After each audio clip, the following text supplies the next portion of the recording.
Generally టైంకే వస్తారు వారు, ఇంకా రాలేదు. బట్ వస్తే స్టార్ట్ చేయొచ్చు. నా భూతే నా భవిష్యత్. మందారం మాత నమస్తే. నీ పేరు సారంగపాణి, నువ్వు చాలా ఫన్నీ.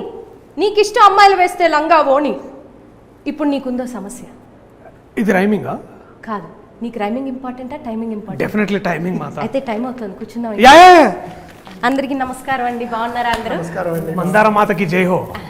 నీకు నేను తెలుసు కాబట్టి ఈ ఇంటర్వ్యూ సాఫ్ట్గా సాగుతుందని అనుకుంటున్నానండి. టీజర్ చూశానండి, అందులో చాలా అద్భుతమైన ఎలిమెంట్స్ ఉన్నాయి. అవన్నీ ఆడియన్స్ కూడా చూశారు. కానీ ఆడియన్స్ చూడనిది ఏంటి అంటే, మీరు సినిమా చేసేటప్పుడు ఏమేం జరిగాయో సీక్రెట్లు, గాసిప్లు, అప్డేట్స్ ఇవన్నీ నాకు తెలుసు. ఎందుకంటే నా దివ్య దృష్టితో నేను చూడడం జరిగింది కాబట్టి. సో ఇవన్నీ మీకు జనాలకి తెలియజేయడానికి మంచి మంచి థంబ్ నెయిల్స్ కోసం నేను ఈరోజు రావడం జరిగింది. అయితే ఇప్పుడు ఇవన్నీ నేను చెప్పాలంటే మీరు నాతో క్వశ్చన్స్కి ఆన్సర్ చేయాలి. నేను చెప్పిన ఆటలకి సై అంటే సై అని ఆడాలి. ఓకేనా? అయితే ఇప్పుడు మొదటిగా మిమ్మల్ని కొన్ని టీజర్కి సంబంధించిన క్వశ్చన్స్ అడగాలనుకుంటున్నాను. మీ అందరి సమ్మతమేనా? సమ్మతమే. ఓకే. జాతకాలకి నమ్మకాలకి చాలా పెద్ద పీట వేశారు మీరు సినిమాలు. కుర్చీ వేసామండి, కుర్చీని మడత కూడా పెట్టారు సినిమాలు. అది ఎందుకు? సారంగపాణి జాతకాలు బాగా నమ్ముతాడు. సో వీడి జాతకాల పిచ్చిలోనే అన్ని లైన్స్ ప్రకారమే జరుగుతాయని క్లియర్గా నమ్ముతాడు అనమాట. సో వాడి లైఫ్ అంతా ఇక్కడ ఉండే న్యాచురల్ క్యూఆర్ కోడ్లోనే ఉండిపోతుందని వాడి ప్రగాఢ నమ్మకం. కానీ మీరు సరిగ్గా స్కాన్ చేయలేకపోయారు మీ క్యూఆర్. అందుకనే బేసికలీ ఇది స్కాన్ చేయడానికే వీళ్ళిద్దరు హెల్ప్ తీసుకున్నాను నేను బేసికలీ. సో మీరు స్కామ్ చేశారు, వాళ్ళని స్కాన్ చేయలేదు. స్కామ్ చేయబోయాను కానీ వీళ్ళు నన్ను ఆపారు చేయకుండా. సో ఇంతకు మించి మీరు రివీల్ చేస్తే జగన్నాటక సూత్రధారి ఒప్పుకోరు. జగన్నాటక సూత్రధారి కాదండి, నాటక సూత్రధారి మాత్రమే. మన జీవితం మొత్తం మన చేతిలోనే ఉంది అని అన్నారు ట్రైలర్లో. మన చేతి రేఖల్లో ఉందని మీకు చాలా అవగాహన, చిన్న వయసులో చాలా అవగాహన వచ్చిందని నేను అర్థం చేసుకున్నాను. అయితే ఆ రేఖలు స్ట్రైట్గా లేవు, మీవి చాలా చాలా తేడా మేడాగా ఉన్నాయి మీ లవ్ లైఫ్ రేఖలు. ఫ్లో కట్ చేశారని భయం వేస్తుంది. చెప్పచ్చా? థాయిలాండ్ రావాలనుకుంటున్నాను. చిన్న వయసు తీసేయండి, చిన్న వయసు కాదండి అతను చెప్తున్నా అంతే. అదొక కూడా సడన్ గా డిస్టర్బెన్స్ అయిపోయిందండి, మధ్యలో తలనొప్పి వచ్చింది సడన్ గా. లెన్స్లు పెట్టుకోలేదండి, అందుకనే కొంచెం కన్ఫ్యూజ్. పర్లేదు అండ్ వాయిస్ చూస్తే కూడా మీరు వాయిస్ మాట్లాడితే కూడా తెలిసిపోతుంది. పిల్ల ఐ లవ్ యూ చెప్పగానే మీ జాతకం ఏదో పీక్స్కి వెళ్ళిపోయినట్లుగా లైఫ్లో ఎప్పుడు డ్యాన్స్ వేయని ఒక వ్యక్తి రోడ్లెంబడబడి మరి డ్యాన్స్ వేయాల్సి వచ్చిన పరిస్థితి వచ్చిందంటే మీరు ఎంత ఆనందంలో ఉప్పొంగిపోయారో అర్థమవుతుంది. దాని గురించి మీరు చెప్పండి. ఆ పిల్ల ఎంతగా మిమ్మల్ని ఇన్ఫ్లుయెన్స్ చేస్తే మీరు అలా డ్యాన్స్ వేయగలిగారు?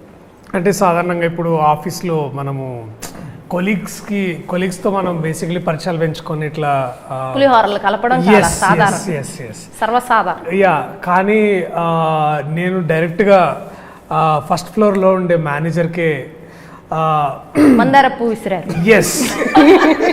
సో అది నేను సరిగ్గా వేసింది ల్యాండ్ అవుతుందో లేదో అనే భయంగా ఉన్న సమయంలో, అంటే ఆ ప్రయత్నంలో వారే లేదు నాకు అందింది మీ మందారం, మన ఇద్దరం ఈ మందారం వెనకాల ఏమైనా చేయొచ్చు, అట్లాంటి ఏమైనా సందర్భాలు వస్తాయా ఇట్లా, అంటే మీకు రసవత్తరంగా కావాలన్నారు కదా. సో అందుకనే పోయేదే ఉంది నా మందారం అని నేను కూడా ఒక దారం వేసాను. ఆవిడ పట్టుకున్నారు, అలాగా పట్టుకొని నన్ను పై ఆధారం. ఎస్. సో అలాగా ఇంకా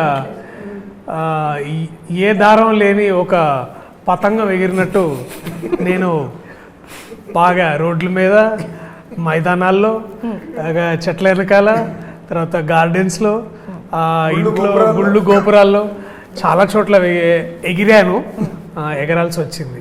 అలాంటి సూత్రధారి మమ్మల్ని ఆడించాడు.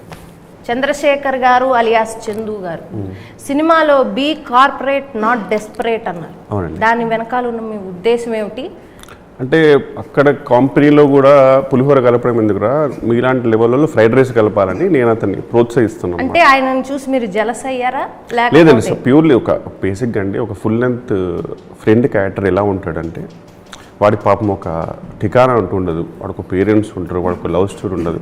వాడి సినిమా జీవితం అంతా హీరో హీరోయిన్ ఎప్పుడు కలుసుకుంటారా, వాళ్ళకి ఎప్పుడు పెళ్లి చేద్దామనే ఎదవ తప్పన తప్పితే ఆడికో లైఫ్లో గోలు కానీ ఆడికో జీవితం కానీ ఏమాత్రం ఉండదండి. సో ఈ సినిమాలో కూడా నేను వీడిని సారంగ పాల్గొని ఎప్పుడెప్పుడు మైత్రిని కలుసుకుంటాడా, ఎప్పుడెప్పుడు వాళ్ళది బాగుంటారా అనే కోరిక తప్పితే ఆ దారిలో వాడు ఏ పాతకాలు చేసుకోకుండా ఉట్టి జాతకాన్ని నమ్ముతూ మధ్యలో కిరాతకాలు చేయకుండా ఆ సార్ గారి లిఖిత వాచకాన్ని యాజ్ ఇట్ ఈస్గా పాటిస్తూ ఉండాలని కోరుకునే ఒక బ్యూటిఫుల్ సోల్ ఉన్న ఫుల్ అండ్ ఫ్రెండ్ అండి. నేను ప్రతి సినిమాలో కనుక నేను అబ్జర్వ్ చేస్తే మీరు either ప్రేమలో పడ్డా పెళ్లి చేసుకున్నా కానీ ప్రేమలో పడ్డా అనేది డౌట్ అండి. సినిమాలోనే సినిమాలో ప్రేమలో పడితే మీరు పెళ్లి చేసుకుని 3 ముళ్ళు ఎప్పుడు వేయడం నేను నా కళ్ళారా చూడలేదు. వీళ్ళు ఉన్నారుగా, ఇలాంటి హీరోలు ఉన్నంత వరకు మనకు పెళ్ళిళ్ళు జరగవండి. వీళ్ళు